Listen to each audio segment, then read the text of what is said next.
इस वीडियो को लाइक करें, हमारे चैनल को सब्सक्राइब कर बेल आइकन ज़रूर प्रेस करें न्यू नोटिफिकेशन सबसे पहले पाने के लिए। मित्रों, दिग्विजय देश की आवाज़ में आपका बहुत बहुत स्वागत है।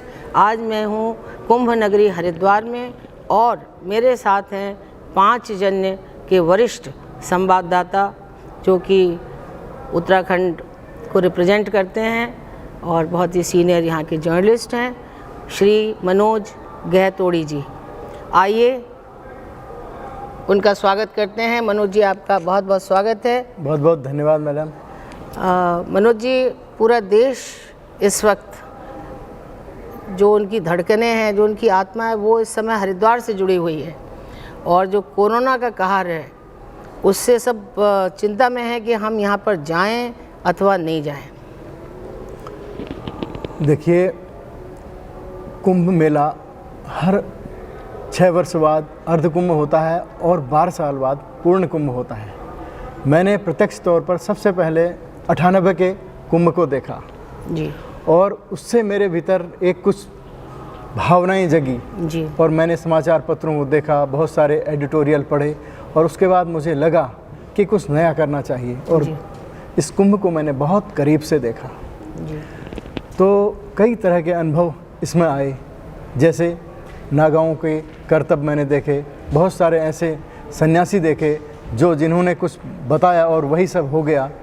ऐसे सन्यासी भी देखे जिन्होंने मुझे नाम से पुकारा जी। लेकिन उसके बाद 1999 के बाद जब से मैं सीधी पत्रकारिता में आया, तब से मैंने देखा कि हरिद्वार का कुंभ सभी कुंभों से अलग है। अच्छा। यहाँ पर जो सन्यासी, जो साधु महात्मा कहीं नहीं दिखाई देते, किसी कुंभ में नहीं दिखते, वो हरिद्वार में अवश्य दिखते हैं। और वो साधना वाले सन्यासी यहाँ आपको जगह जगह दिखाई देंगे जी। और 2004 में मैंने प्रत्यक्ष रूप से इस कुंभ मेले की रिपोर्टिंग की। उसके दौरान मुझे लगा कि वास्तव में कुंभ अपने आप में एक अनुपम है और ईश्वर का एक ईश्वरीय प्रदत्त एक मेला है जी। जो हरिद्वार में आयोजित हो रहा है। वैसे तो मेला 4 जगह पर होता है, उज्जैन, इलाहाबाद, हरिद्वार, हाँ जी, और नासिक में। जी जी जी। तो इन सब चीज़ों में, और अगर हम आज के इस कुंभ मेले को देखें, 98 की तुलना में बहुत ज़्यादा इसमें विकास हुआ है जी। 2010 के कुंभ की अपेक्षा और ज़्यादा चीज़ें बदली हैं। सोशल मीडिया के माध्यम से बहुत सारी चीज़ें आप देख रहे होंगे इन दिनों जी। लेकिन 2010 के कुंभ की चीज़ें कुछ इससे भिन्न इसलिए थी जी, क्योंकि 2010 में कोविड का प्रकोप नहीं था जी।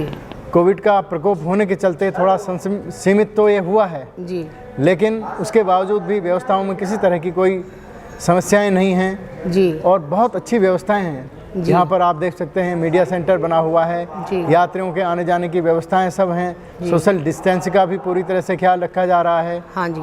बहुत सारे अखाड़े, मठ, मंदिर बहुत अच्छे से जो है इसमें सजाए गए हैं, स्नान कर रहे हैं, लाखों लोग इसमें आ रहे हैं। लेकिन कोविड गाइडलाइंस के अनुसार ही ये सब मेला आयोजित हो रहा है। बहुत सुंदर, बहुत दिव्य, बहुत ही भव्य कुंभ कहा जाएगा। और कोविड-19 महामारी के बीच में ही ये कुंभ आयोजित करना बहुत बड़ी चुनौती थी सरकार के, लेकिन उत्तराखंड के मुख्यमंत्री श्रीमान तीरथ सिंह रावत जी ने बहुत अच्छी व्यवस्थाएं यहाँ पर दी हैं जी। यानी जैसे कि अभी ट्वीट किया फिल्म स्टार ने कि भाई ये मेला एक नहीं होना चाहिए था क्योंकि ये कोरोना का एक बहुत बड़ा सोर्स है, तो लोकल लोग इसको कैसे ले रहे हैं? लोकल लोग पूरी तरह से सोशल नियमों का पालन कर रहे हैं, डिस्टेंस के नियमों का पालन कर रहे हैं और उसके अलावा उचित दूरी रख रहे हैं। सैनिटाइज़र का जगह जगह प्रयोग हो रहा है, मशीनें रखी हुई हैं, लोग उससे लाभ ले रहे हैं। ऐसा नहीं है, कोविड की जांच हो रही है। पहले उन्हीं लोगों को आने दिया जा रहा है जिनका कोविड टेस्ट हुआ हो या जिनके पास कोई निगेटिव हो जी, तो वो लोग आ रहे हैं। ऐसा नहीं है जैसा लोग कह रहे हैं। बहुत सारे लोग हैं, लोग अपने अपने विचार व्यक्त कर रहे हैं जी, जी। उनका भी अपना कोई विचार इस तरह का हो सकता है जी। नहीं तो इस मेले का जो इसका जो परिणाम है, जो इसकी जो धमक है, वो क्या लगता है आपको कब तक लोगों के दिलों पर रहेगी? लेकिन है, वास्तव में बहुत अच्छा मेला है।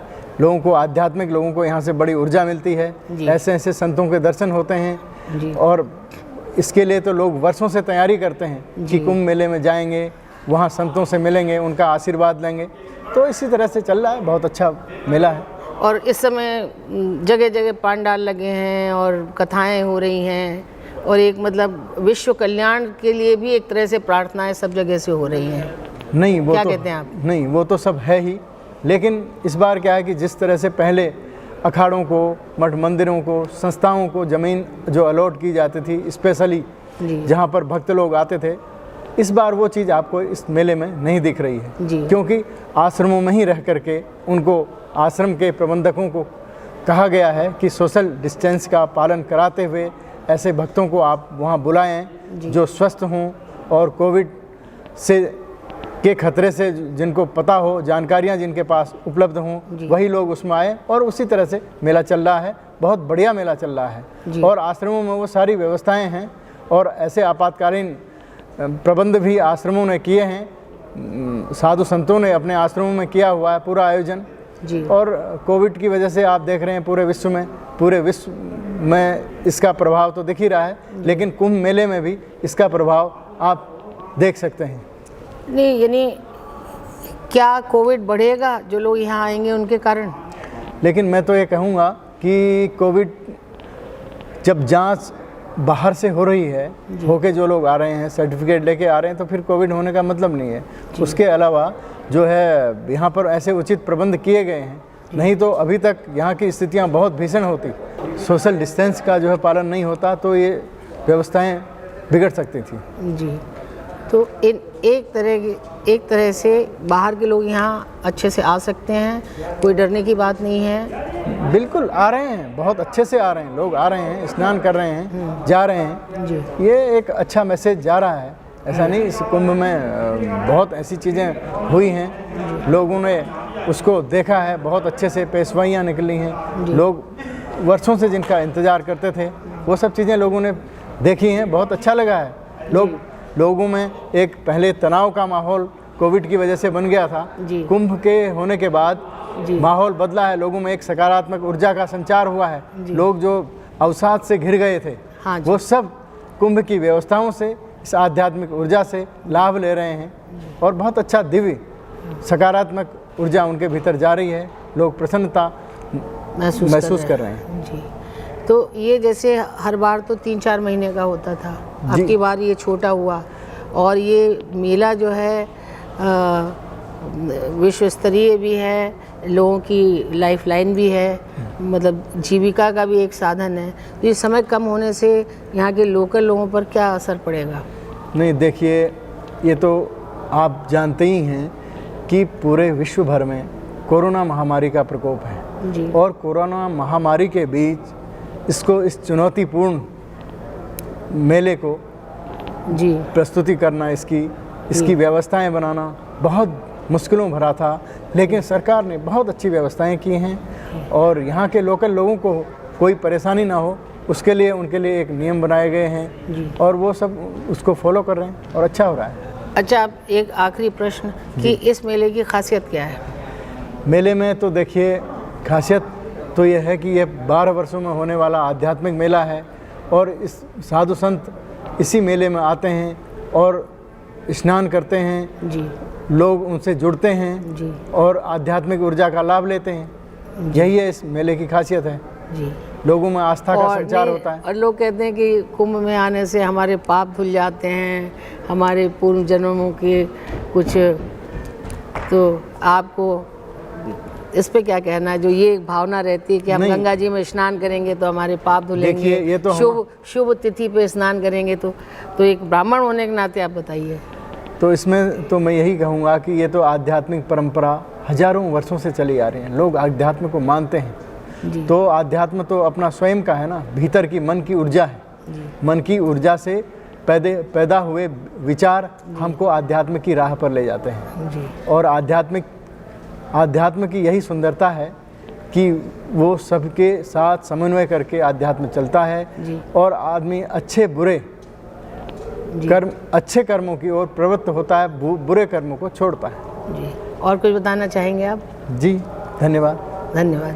मित्रों, ये हैं श्री मनोज गहतोड़ी जी, और आपने देखा कि इस मेले का वर्णन करते हुए कितने भावुक हैं वो, क्योंकि वो ये कहते हैं कि मेला जो है ये बेसिकली आपकी जो इनर पावर है, जो आपकी मानसिक, जिसको कहते हैं स्वास्थ्य, भावनात्मक स्वास्थ्य, और जो आपकी आस्था है, जो आपका विश्वास है, उसको मजबूत करने वाला पर्व है। और इन्होंने बताया कि लोग वर्षों वर्षों तक इंतज़ार करते हैं कि 6 साल होगा तो वहाँ जाएंगे, और 12 साल वाला होगा तो वहाँ जाएंगे, और लोग ऐसा भी कहते हैं कि किसने यार 12 साल देखे हैं। तो ये मौका छोड़ना नहीं है, इस मौके का ज़रूर लाभ लेना है। गंगा जी में तो डुबकी कभी भी लगा सकते हैं, लेकिन उन विशेष तिथियों पे जो कि ख़ास कही जाती हैं, जिनमें शाही स्नान होते हैं, जाने कहाँ से नागा साधु संत आ जाते हैं और बाद में वो कभी मिलते भी नहीं हैं, कहाँ से आते हैं, कहाँ चले जाते हैं, वो इन्हीं विशेष अवसरों पे उनके दर्शन संभव हैं।